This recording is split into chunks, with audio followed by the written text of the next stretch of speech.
আমরা অনেকে আছি যারা আসাম নাম শুনলেই আমাদের মনের মধ্যে আসে, ও আসাম, আসাম ঘুরতে যাব, এরকম একটা ব্যাপার।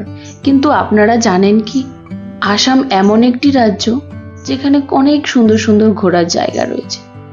এই আসাম ভারতের উত্তর পূর্বাঞ্চলের একটি সমৃদ্ধ সংস্কৃতি ও প্রাকৃতিক সৌন্দর্যের রাজ্য। ব্রহ্মপুত্র নদী দ্বারা বিভক্ত এই রাজ্যটিতে নানা প্রাকৃতিক বৈচিত্র্য ও ঐতিহাসিক স্থাপত্য রয়েছে। এই রাজ্যটি বিখ্যাত তার সেরা চা উৎপাদন, একশৃঙ্গ গন্ডার, কামাখ্যা মন্দির, আসাম সিল্ক, পাহাড়, ঘন জঙ্গল ইত্যাদির জন্য। আসাম ভারতের এমন একটি রাজ্য যেখানে পৃথিবীর বৃহত্তম নদীদ্বীপ মাজুলি এবং পৃথিবীর ক্ষুদ্রতম নদীদ্বীপ উমানন্দ দুটিই রয়েছে এই রাজ্যে। আর এই রাজ্যটিকে উত্তর পূর্ব ভারতের প্রবেশদ্বারও বলা হয়। নমস্কার, আমি সুস্মিতা, আর মিতাস ট্যুর গাইড চ্যানেলে আপনাদের সবাইকে স্বাগত জানাই। আজকে আমি এই ভিডিওতে আসামে কি কি সেরা ঘোরার জায়গা রয়েছে সে বিষয়ে বিস্তারিত আলোচনা করব। এই আসামের দর্শনীয় স্থানের কথা বললেই প্রথমেই আসে কাজিরাঙা ন্যাশনাল পার্ক। এটি আসাম রাজ্যের অবস্থিত একটি বিশ্ববিখ্যাত উদ্যান। 1908 সালে প্রতিষ্ঠিত এই উদ্যানটি ইউনেস্কো বিশ্ব ঐতিহ্যবাহী স্থান হিসেবে স্বীকৃত। কাজিরাঙা উদ্যানটি তার একশৃঙ্গ গন্ডারের জন্য বিশেষভাবে পরিচিত, যা বিশ্বের মোট একশৃঙ্গ গন্ডারের 2/3 বাসস্থান হচ্ছে এই কাজিরাঙা ন্যাশনাল পার্ক। এটি প্রায় 430 বর্গ কিলোমিটার এলাকা জুড়ে বিস্তৃত এবং এখানে হাতি, বাঘ, জলহস্তী, বিভিন্ন প্রজাতির পাখি এবং সরীসৃপও দেখা যায়। মনসুন ও শীতকালে কাজিরাঙার সৌন্দর্য আরও বৃদ্ধি পায়। আর এই উদ্যানটিতে এলে আপনারা এখানে জিপ সাফারি ও হাতি সাফারির মাধ্যমে উদ্যানের জীববৈচিত্র্য উপভোগ করতে পারবেন। এই জাতীয় উদ্যানটি প্রকৃতিপ্রেমী এবং বন্যপ্রাণী প্রেমীদের জন্য একটি আদর্শ স্থান। এরপর দ্বিতীয় নম্বরে আসে মাজুলি। পৃথিবীর বৃহত্তম নদী দ্বীপ হচ্ছে এই মাজুলি। এই দ্বীপটি ব্রহ্মপুত্র নদীতে অবস্থিত এবং এটি তার প্রাকৃতিক সৌন্দর্য ও বৈষ্ণব সংস্কৃতির কেন্দ্র হিসেবে পরিচিত। 15 শতকে শ্রীমন্ত শঙ্করদেব বৈষ্ণব ধর্মের প্রচার শুরু করেন এবং মাজুলিতে অনেক সত্র প্রতিষ্ঠা করেন, যা আজও ঐতিহ্য বহন করছে। এই মাজুলির মনোরম প্রাকৃতিক দৃশ্য, নদী, হ্রদ এবং সবুজ প্রান্তর আপনাদের মুগ্ধ করবে। এটি বন্যপ্রাণীর জন্য বিখ্যাত, বিশেষভাবে পরিযায়ী পাখির জন্য এই মাজুলি দ্বীপটি পরিচিত।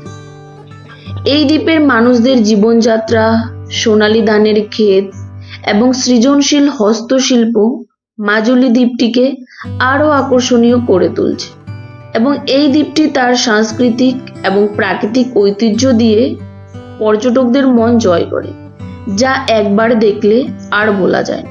অসাধারণ এই দ্বীপটি। এরপর তৃতীয় নম্বরে আসে গুয়াহাটি। এটি আসাম রাজ্যের বৃহত্তম শহর এবং উত্তর পূর্ব ভারতের একটি প্রধান বাণিজ্যিক কেন্দ্র। এই শহরটি ব্রহ্মপুত্র নদীর তীরে অবস্থিত এবং এই শহরে প্রাচীন ও আধুনিকতার এক অনন্য মিশ্রণ। এই গুয়াহাটি শহরের অন্যতম প্রধান আকর্ষণ হল কামাখ্যা মন্দির, যা একটি প্রধান তীর্থস্থান। এছাড়া উমানন্দ দ্বীপ, যা বিশ্বের সবচেয়ে ছোট নদীদ্বীপ হিসেবে পরিচিত। এছাড়াও আপনারা এই গুয়াহাটিতে আসলে এখানকার বালাজি মন্দির, চিড়িয়াখানা এবং আসাম রাজ্যের জাদুঘর এবং নবগ্রহ মন্দির শহরের ঐতিহাসিক এবং সাংস্কৃতিক গুরুত্বকে প্রতিফলিত করে। এই শহরের সাংস্কৃতিক জীবন এবং বৈচিত্র্যময় খাবার আপনাদের বিশেষ আকর্ষণ করবে। শিক্ষা ও স্বাস্থ্য খাতে গুয়াহাটির গুরুত্ব উল্লেখযোগ্য। এখানে গুয়াহাটি বিশ্ববিদ্যালয় ও জিএনআরসি হাসপাতালের মতো গুরুত্বপূর্ণ প্রতিষ্ঠান রয়েছে এবং এই শহরটি দ্রুত উন্নয়নশীল একটি মহানগরী, যা ঐতিহ্য ও আধুনিকতার এক সুন্দর সমন্বয়। এরপর 4 নম্বরে আসে শিবসাগর। এই শিবসাগর হলো আসামের একটি ঐতিহাসিক শহর, যা প্রাচীন আহোম রাজবংশের রাজধানী ছিল। এটি তার ঐতিহাসিক স্থাপত্য এবং সংস্কৃতির জন্য বিখ্যাত।